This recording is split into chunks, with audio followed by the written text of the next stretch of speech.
శ్రీమాత్రే నమః. అమ్మతో ప్రయాణానికి స్వాగతం. అందరికీ కూడా అమ్మవారి ఆశీస్సులు ఉండాలని మనస్ఫూర్తిగా ఆ తల్లిని వేడుకుంటూ మహాలయ పౌర్ణమి నాడు తప్పకుండా వినవలసినటువంటి కథల గురించి తెలుసుకుందాం. మహాలయ పక్షం. అసలు ఈ మహాలయ పక్షం అంటే ఏమిటి? ఈ కాలంలో ఏం ఆచరించాలి? దీని వెనుక ఉన్నటువంటి కథ ఏమిటి?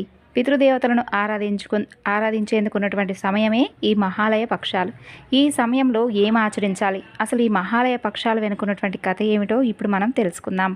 భాద్రపద మాసంలో కృష్ణపక్ష పాడ్యమి నుండి అమావాస్య వరకు ఉన్నటువంటి ఈ 15 రోజుల కాలాన్ని మహాలయ పక్షాల కాలంగా చెప్పబడిందని పురాణాలు చెబుతున్నాయి. ఈ 15 రోజులు పితృదేవతలకు సంబంధించినటువంటి పితృకార్యాలకు సంబంధించి అతి పవిత్రమైనటువంటి రోజులుగా చెబుతారు. ప్రతి మానవుడు దేవతారాధన ఎంతటి ప్రాధాన్యత ఇస్తాడో అంతకంటే ఎక్కువ ప్రాధాన్యతను పితృదేవతలకు చేసేటటువంటి ఆరాధనకు ఇవ్వాలని చెప్పి పురాణాలు చెబుతున్నాయి.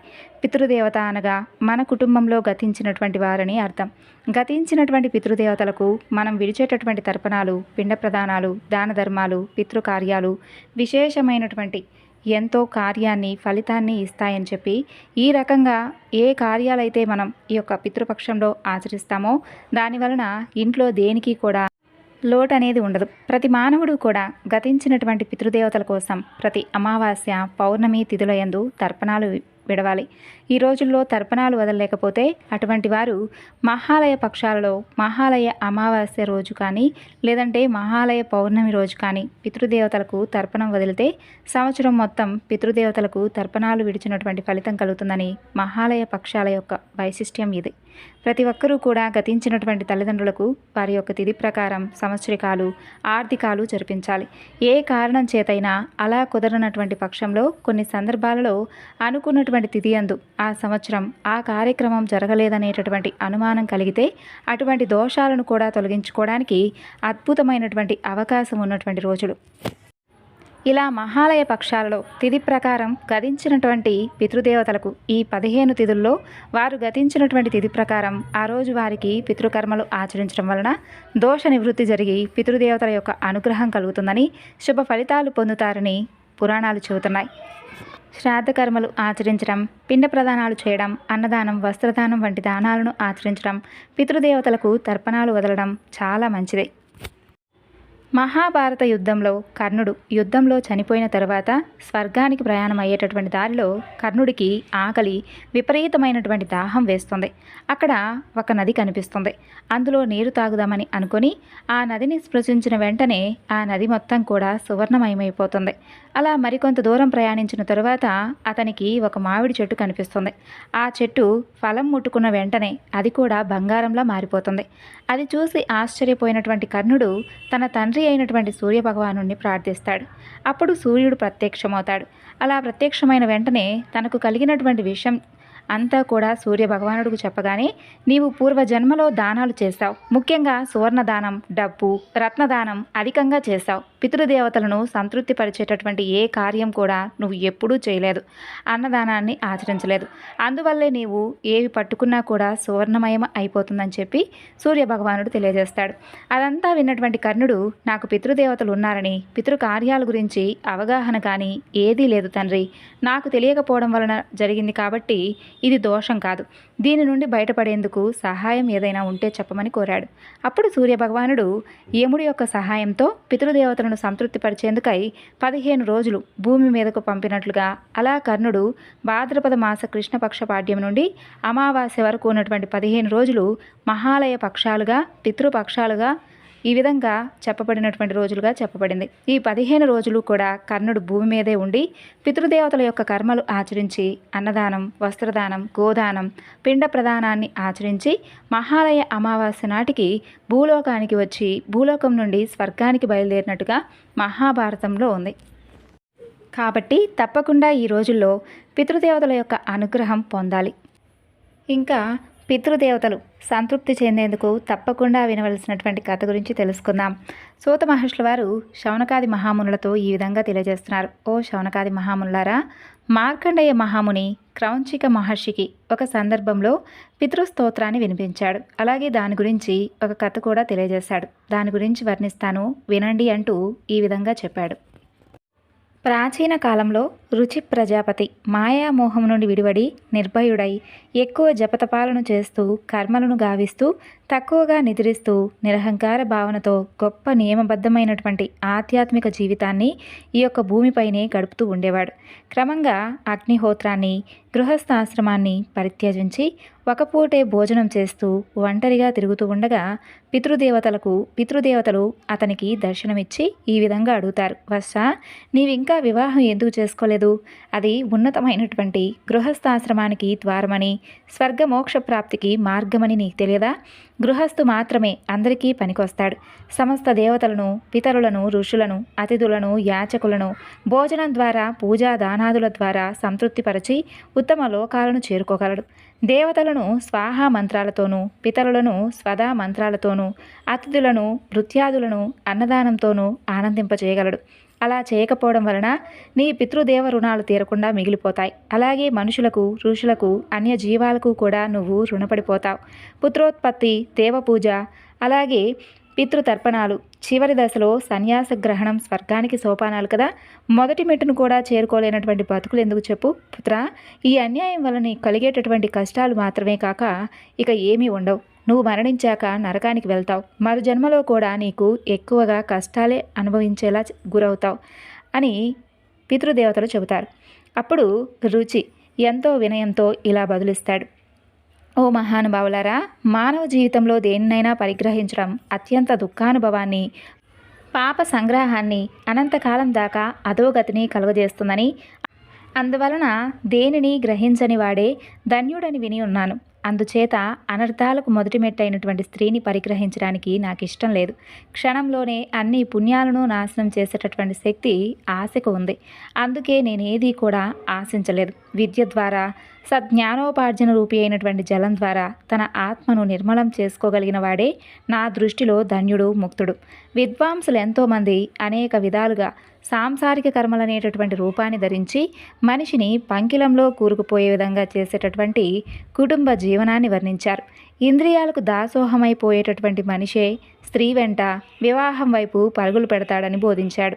నేను జితేంద్రియ పురుషుడనై తత్వజ్ఞానం అనేటటువంటి తేటనీటితో నా యొక్క ఆత్మ ప్రక్షాళనాన్ని చేసుకుంటాను అని చెబుతాడు. అప్పుడు పితృదేవతలు, ఓ నాయనా రుచి, నీవు పలుకుతున్నటువంటి ప్రక్షాళన కార్యక్రమం అందరికీ కూడా ఆచరణీయం కాదు, సార్వజనీనము కాదు, లోక కళ్యాణకారకం కాదు. మనిషికి కొన్ని ధర్మాలుంటాయి. పూర్వ జన్మల నుండి తెచ్చుకున్నవి ప్రారబ్ధ కర్మ ఫలాలు ఉంటాయి. వాటిని బట్టి జన్మబంధాలు ఏర్పడతాయి. అయితే ధర్మం కోసం చేసేటటువంటి పనికి బంధనాలు అంటావు. గృహస్థ ధర్మం కూడా అటువంటిదే నాయనా.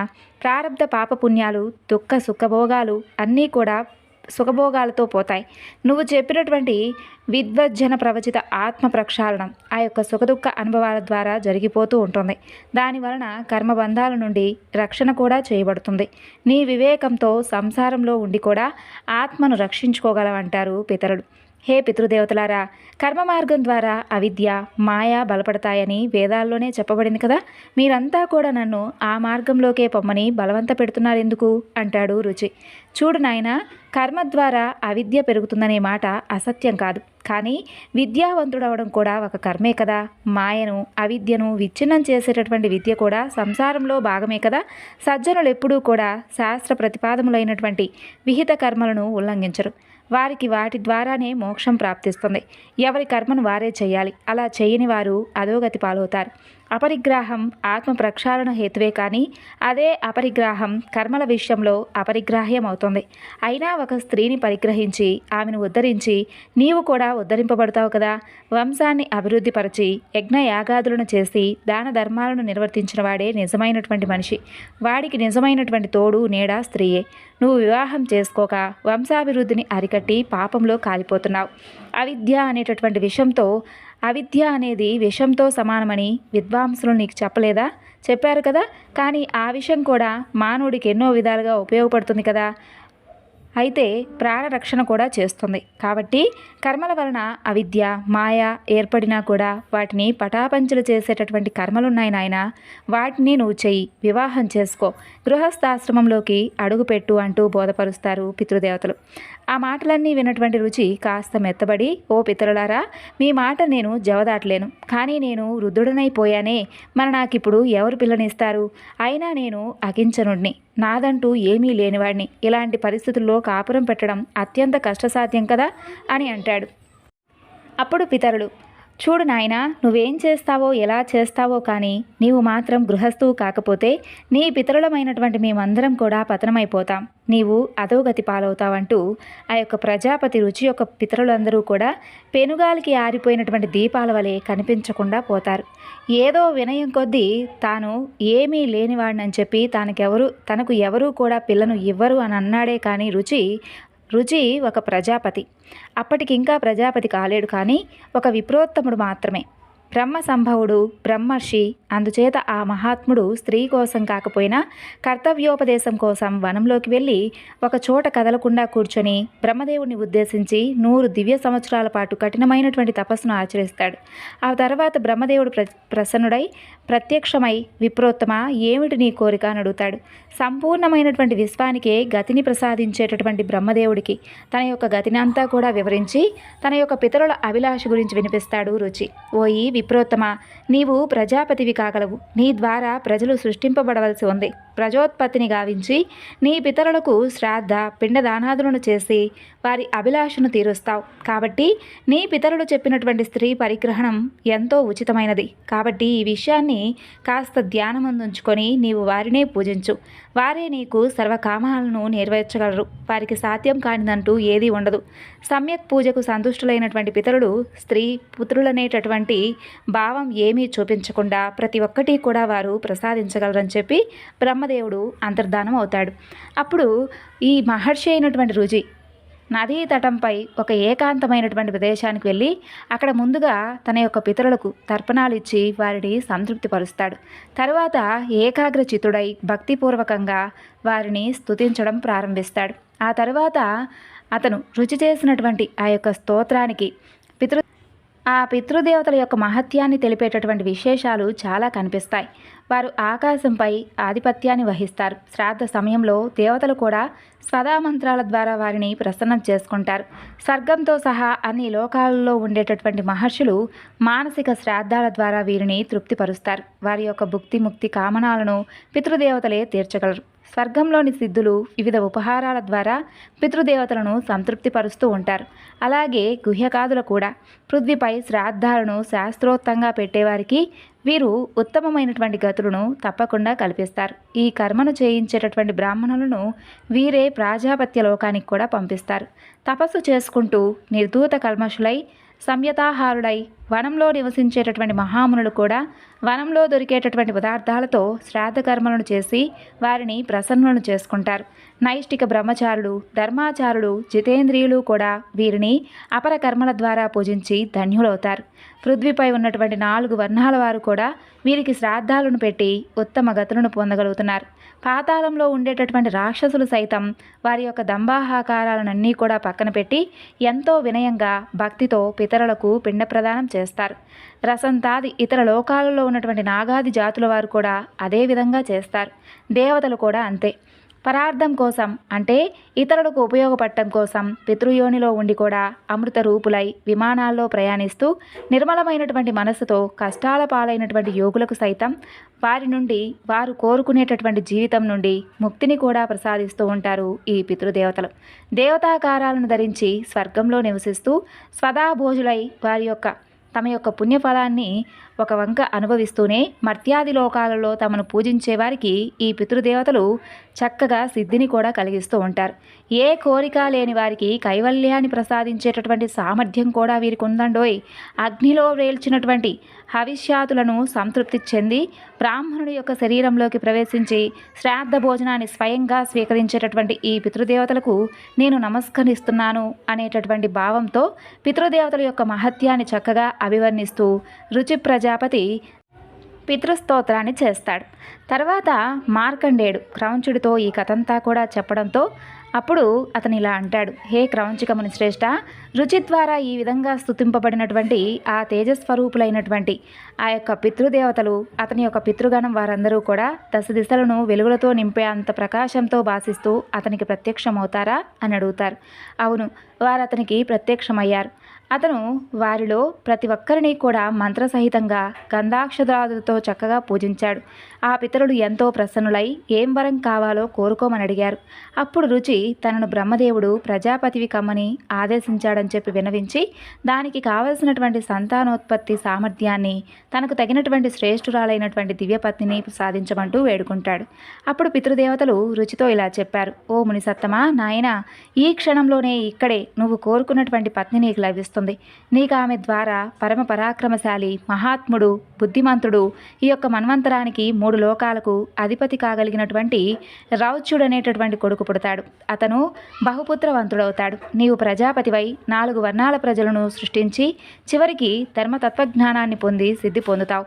ఇక నువ్వు చేసినటువంటి స్తోత్రం మమ్మల్ని ఎంతో సంతోషపెట్టింది. కాబట్టి మేము ఇకపైన ఈ స్తోత్రం ద్వారా భక్తి శ్రద్ధలతో మమ్మల్ని ఎవరైతే ప్రార్థిస్తారో వారి పట్ల మేము సుప్రసన్నులమై వారికి ఉత్తమమైనటువంటి భోగాలను, ఆత్మ విషయక ఉత్తమ జ్ఞానాన్ని, ఆయురారోగ్యాలను, పుత్ర పౌత్రాదులను ప్రదానం చేస్తాం. ఇక శ్రాద్ధ కర్మలో బ్రాహ్మణులు భోజనం చేస్తున్నప్పుడు వారికి ఎదురుగా చేతులు జోడించి నిలబడి ఇప్పుడు నువ్వు చేసినటువంటి స్తోత్రాన్ని ప్రీతిపూర్వకంగా ఎవరైతే చదువుతారో మేమందరం కూడా అక్కడికి విచ్చేసి ఆ యొక్క శ్రాద్ధ ఫలితాన్ని అక్షయం చేస్తాం. ఏ శ్రాద్ధ కర్మలోనైతే ఈ స్తోత్రం చదవబడుతుందో అక్కడ మేము 12 సంవత్సరాలకు సరిపడే విధంగా తృప్తి పొందుతాం. 16 సంవత్సరాల పాటు వారిపై మా అనుగ్రహం ప్రసరిస్తూనే ఉంటుంది.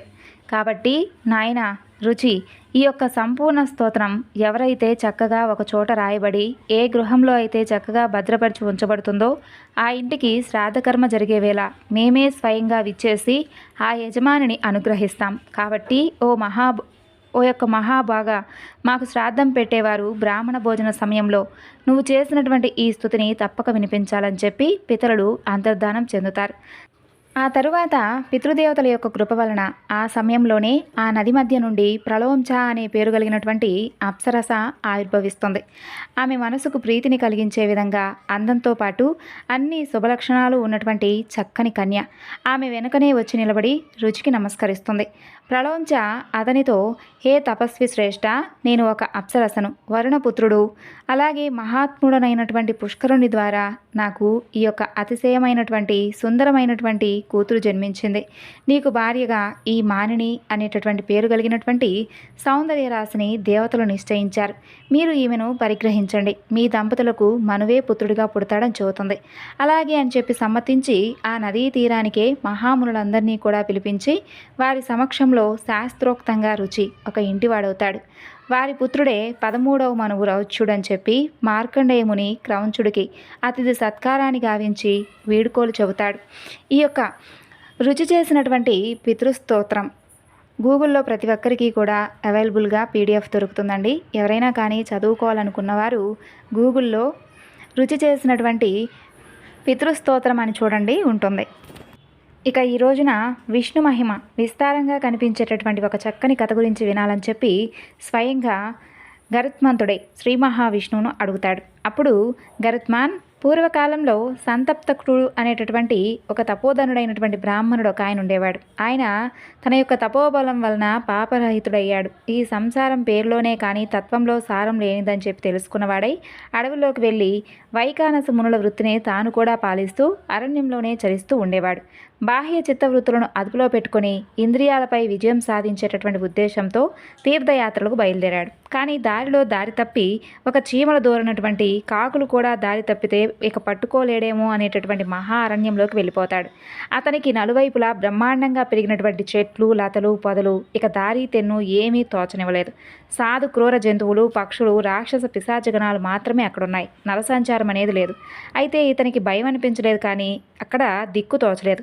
ఏదో ఒకట్లే కానున్నది కాక మానదు కదా, ఏదో ఒకటి జరుగుతుందని అని చెప్పి అనుకుని ఒకవైపుగా సూటిగా సాగిపోతూ ఉన్నాడు. కొంతసేపటికి గుడ్లగోబల అరుపులతో భయంకరంగా వినిపిస్తూ ఉంటాయి. అయినా ఆగలేదు. కానీ ఒకచోట జుగుప్సాకరమైనటువంటి దృశ్యాన్ని చూసి నిలబడిపోయాడు. అడుగు ముందుకు కూడా పడలేదు. అక్కడ ఒక మర్రి చెట్టుకు కట్టబడి వేలాడుతూ ఒక శవం ఉంది. దానిని 5 ప్రేతాత్మలు పీకు తింటూ ఉన్నాయి. ప్రతి ప్రేతము కూడా చూడటానికి చాలా భయంకరంగా ఉంది. ముఖం మీద తప్ప ఇంకెక్కడా కూడా మాంసం లేదు. చేతులు, కాళ్ళు, అన్ని అంగాలు, ఎముకల మీద కూడా చర్మం కప్పినట్లుగా ఉన్నాయి. ముఖంలో కళ్ళు లేవు. వాటికి బదులు 2 గోతులున్నాయి. ఆ యొక్క గోతుల్లోకి జారిపోయిందో, జారిపోతానని భయపడి పారిపోయిందో తెలియదు, కానీ దానికి అసలు ముక్కే లేదు. ఈ విధంగా చూడటానికి చాలా జుగుప్సాకరంగా, భయంకరంగా ఉంటాయి. అప్పుడు ఆ సంతప్త బ్రాహ్మణుడు శ్రీ మహావిష్ణువును అయినటువంటి నన్ను ప్రార్థిస్తూ తన రక్షణకై పిలవడం ప్రారంభించాడు. ఆపద్రక్షగా, జగన్నాయక, నాకు నువ్వే శరణు స్వామి, నన్ను కాపాడు, దేవాది దేవా అంటూ నన్ను కాపాడు అంటూ పెద్దగా అరిచాడు. ఇక ఆర్తిగా, ప్రేమగా నన్ను పిలుస్తూ ఉంటే నాకు అతనిపై జాలి కలిగి నేనే స్వయంగా బయలుదేరాను. నేను ఆ దరిదాపులకు చేరుకోగానే అతనిలో ఏదో తపశ్శక్తి ఆ విషయాన్ని అతనికి చేరవేసిందో తెలియదు, కానీ అతను భయాన్ని వదిలేసి ఆ యొక్క ప్రేతాల మూపులపై పల్లకిలో రాజులాగా సుఖంగా నిద్రిస్తూ ఉన్నాడు. నేను ఆ గుంపు వెనకే కాసేపు వెళ్ళగా అక్కడ మణిభద్రుడనేటటువంటి యక్షరాజు కనిపించాడు. నేను అతనికి అసలు ఈ ప్రేతాల సంగతి ఏమిటో చూడమంటూ కనుసైగ చేశాను. వెంటనే అతను భయంకరమైనటువంటి ప్రేతాలకే దుఃఖాన్ని, భయాన్ని కలిగించే విధంగా ప్రేత రూపాన్ని ధరించి వాటి కళ్ళు కలవరపడేలాగా, గుండె గుబేలుమనేలాగా పెద్ద భుజాలతో బుసలు కొడుతూ తాచుపామంత నాలుకతో వాటిని భయం పుట్టించేలాగా చేశాడు. ఆ తర్వాత అవి కాసేపు అలా తేరుకొని అతని చుట్టూ కూడా మోకరిల్లి, ఓ విప్రదేవా, మమ్మల్ని క్షమించండి అనుకుంటూ ఆయన్ను క్షమించమంటూ వేడుకున్నారు. ఇక ఆ తరువాత దానికి కారణం బ్రాహ్మణ దర్శనం, శ్రీహరి కరుణ, అలాగే యక్షస్పర్శల వలన వారికి పూర్వస్మృతి కలగడం. వారి దీనావదనాలను, మరింత దీనాలాపాలను చూసి మనసు కరిగిపోయినటువంటి ఆ బ్రాహ్మణుడు ఆ ప్రేతాలతో ఇలా అడిగాడు, బాబు మీరెవరు? ఇదంతా ఏమిటి? ఏదైనా మాయా, లేదంటే నా చిత్తభ్రమ అని అడుగుతాడు. అప్పుడు ఆ ప్రేతాలు, స్వామి ఇది మాయా కాదు, భ్రమ కాదు, మేం ప్రేతాలం. మా పూర్వజన్మ దుష్కృత్యాల వలన మాకు ఈ యొక్క ప్రేతయోని ప్రాప్తించింది స్వామి అని చెబుతారు. ఓ ప్రేతములారా, అసలు మీ పేర్లేమిటి? మీరేం చేస్తుంటారు? మీకు ఇలాంటి దుర్దశ ఎందుకు ప్రాప్తించింది? నా పట్ల మీ ప్రవర్తనకు, మరలా వెంటనే మార్పుకు ఏమిటి కారణం అని అడుగుతాడు. ద్విజోత్తమ, మీ ప్రశ్నలన్నిటికీ కూడా తప్పకుండా మేము సమాధానమిస్తాం. ముందుగా మీకు మా పేర్లు చెబుతాం వినండి. పరిషిత, సూచీముఖ, శీఘ్రగా, రోదక, లేఖక. సామాన్య మానవులే అనుకొని మిమ్మల్ని పట్టుకున్నాం. తరువాత మీరు విష్ణు భక్తులను తెలిసాక పూజిస్తున్నాం. మీ స్పర్శ మాత్రానే మా పాపాలు కూడా ఎగిరిపోయాయి. మీ పేర్లు నాకు చాలా విచిత్రంగా అనిపిస్తున్నాయి. ఇవి అసలు అర్థం లేనివని నాకు అనిపించడం లేదు, కానీ మీ గురించి నాకు వివరించండి అని అడుగుతాడు ఆ బ్రాహ్మణుడు. అప్పుడు ఆ బ్రాహ్మణుడు ఆదేశించగానే ఆ యొక్క ప్రేతాలు ఒక్కొక్కటి ఈ విధంగా చెప్పసాగారు. బ్రాహ్మణోత్తమ, ఒకమారు నేను శ్రాద్ధం పెట్టవలసి వచ్చినప్పుడు ఒక బ్రాహ్మణుని నియమించుకున్నాను. ఆ వృద్ధ బ్రాహ్మణుడు నడవలేక నడుస్తూ బాగా ఆలస్యంగా వచ్చాడు. నేను ఆకలికి తాళలేక శ్రాద్ధకర్మ చేయకుండానే శాకపాకాలను తినేశాను. బ్రాహ్మణుడికి పర్యుషిత అంటే పాచిపోయిన అన్నాన్ని ఎక్కడి నుండో తెప్పించి మరీ పెట్టాను. నేను అలా దుష్టప్రేతాన్ని కావడానికి, నా పేరు పరిశుద్ధుడు కావడానికి అదే కారణం. ఇక బ్రాహ్మణ దేవత, నా పేరు సూచీముఖుడు. ఒకనాడు ఒక బ్రాహ్మిణి తీర్థ స్నానానికై భద్రవట తీర్థానికి వచ్చింది. ఆమెతో ఆమె 5 ఏళ్ల కొడుకున్నాడు. ఆమె అతన్ని చూసుకునే జీవిస్తూ ఉన్నట్లుంది. నేనప్పుడు క్షత్రియ యువకుడుగా జన్మించున్నాను. అలవి మీరినటువంటి ఒళ్ళు పొగరు, క్రూరత్వాలతో ప్రజలను హింసిస్తూ ఉండేవాడిని. నేను ఆ బ్రాహ్మణి పుత్రులను దారి కాచి అతని యొక్క తలపై పిడికిలతో బాది వారి సామాన్లన్నీ కూడా లాగేసుకున్నాను. ఆ పసివాడు దాహం అని ఏడుస్తుంటే తల్లి అతనికి ఒక చిన్న పాత్రతో నీళ్ళిచ్చింది. నేను పాత్రను దౌర్జన్యంగా లాగేసుకొని ఖాళీ చేశాను. ఆ తరువాత ఆ పిల్లవాడు బాగా దప్పిక గొనవాడై మరణించాడు. అతని తల్లి గర్భశోకాన్ని తట్టుకోలేక అక్కడే ఉన్నటువంటి నూతిలో దూకి అసువులు బాసింది. ఆ మహాపాపం వలన నాకు ప్రేతయోని ప్రాప్తించింది. ఇక పర్వతాకార శరీరునే కానీ నాకు నోరు లేదు. కొంగలాగా సూది ముక్కుంది. నాకు ఆహారం దొరికినా దాన్ని తినడానికి చాలాసేపు కష్టపడాల్సి వస్తుంది.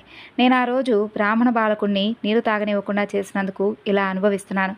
నా ఈ నోరు కలిసినటువంటి ముక్కు నా పేరును సూచీముఖుడుగా చేసింది. భూసురేంద్ర, నా పేరు శీఘ్రకుడు. నేను ఒకనొకప్పుడు ధనవంతుడినైనటువంటి వైశ్యుడను. ఆ జన్మలో నా మిత్రుడు ఒకటితో కలిసి ఇతర దేశాలకు వ్యాపార నిమిత్తమై వెళ్ళాను. నేను కటిక పేదవాణ్ణి కాకపోయినా నా మిత్రుడి వద్ద అశేషమైనటువంటి ధనరాశులు ఉండడంతో నాలో లోభం, దాని వలన క్రౌర్యం పెరిగాయి. మేమిద్దరం వ్యాపారం చేసి వెనుకకు మరలి వస్తున్నప్పుడు దారిలో తగిలినటువంటి ఒక నదిని పడవ సహాయాన్ని దాటుతూ ఉండగా సూర్యుడు అస్తమించాడు. మసక చీకట్లో ప్రయాణికులందరూ కూడా ఎవరి గోలలో వాళ్ళున్నారు. చాలామంది అలసట కారణంగా కునుకుపాట్లు పడుతున్నారు. వారిలో నా మిత్రుడు కూడా ఉన్నాడు. అతను నా తొడ మీదే తలపెట్టి నిశ్చితంగా నిద్రపోతున్నాడు. నేను అతన్ని ప్రవాహంలోకి తోసేశాను. చీకట్లో ఎవరూ కూడా చూడలేదు. అతని వద్ద ఉన్నటువంటి బహుమూల్య ప్రదాలైనటువంటి రత్నజటిత స్వర్ణాభరణాలు, ముత్యాలు, బంగారు అన్నీ కూడా పట్టుకొని మా ఊరొచ్చేశాను. నా మిత్రుడి యొక్క పత్నితో దారి దోపిడీ దొంగలు మాపై దాడి చేయబోగా ఆమె భర్త దొరికిపోయాడని, వారు అతని యొక్క సొత్తంతా కూడా దోచుకొని అతన్ని చంపేసేశారని చెప్పాను. నేను మరో దారంటూ తుప్పల వెంట నా సొమ్మును పట్టుకొని పరిగెత్తి ఏదో చావు తప్పి కన్నులొట్టబోయిన వాళ్ళ ఇలా ఇంటికి చేరుకున్నానని చెప్పాను. ఇక నా యొక్క జీవితాన్ని అంతా కూడా ఆ పాపపు సొమ్ముతో గడిపాను. శీఘ్రంగా డబ్బు సంపాదనలో ముందుకెళ్లాలని నన్ను శీఘ్రకుడు అన్నారు. ఆ పాపానికి నాకు ఇలా ప్రేతయోనిలో పుట్టుకొస్తుందని ఎవరు తెలుసుకున్నారు? ఇక విప్రోత్తమ, నా పేరు రోదకుడు. నేను శూద్ర జాతికి చెందినవాడును. రాజభవనం నుండి నాకు పెద్ద పెద్ద గ్రామాలు 100కు పైగా అధికారం ఇవ్వబడింది. నా కుటుంబంలో వృద్ధులైనటువంటి తల్లిదండ్రులు, ఒక తమ్ముడు మాత్రమే ఉండేవారు. అయినా లోభం కొద్దీ నా తమ్ముడిని వేరే కాపురం పెట్టుకో అని బయటకు గెంటి వేశాను. వాడికి ఏమీ లేదు. అన్న వస్త్రాలు లేక అవస్థ పడుతున్నాడని తెలుసుకొని నా తల్లిదండ్రులు రహస్యంగా నా గృహం నుండి అన్ని వస్తువులను పంపిస్తూ ఉండేవారు. నేను అది తెలుసుకొని ఎంతో కోపంతో నా తల్లిదండ్రులను సంఖ్యలతో బంధించి ఒక గదిలో పడేశాను. వారు అతి కష్టం మీద విడిపించుకొని ఆత్మాభిమానం దెబ్బతిన్నదనేటటువంటి బాధతో విషం మింగి మరణించారు. నా తమ్ముడు ఏమీ లేక ఎక్కడెక్కడో తిరుగుతూ ఏమైపోయాడో తెలియలేదు. వృద్ధులను బంధాలతో రుద్ధం చేశాను కాబట్టి నన్ను రోదకుడు అని పిలిచారు. ఈ మహాపాపాల వలన నాకు ఈ యొక్క ప్రేతయోనిలో జీవితం వచ్చింది.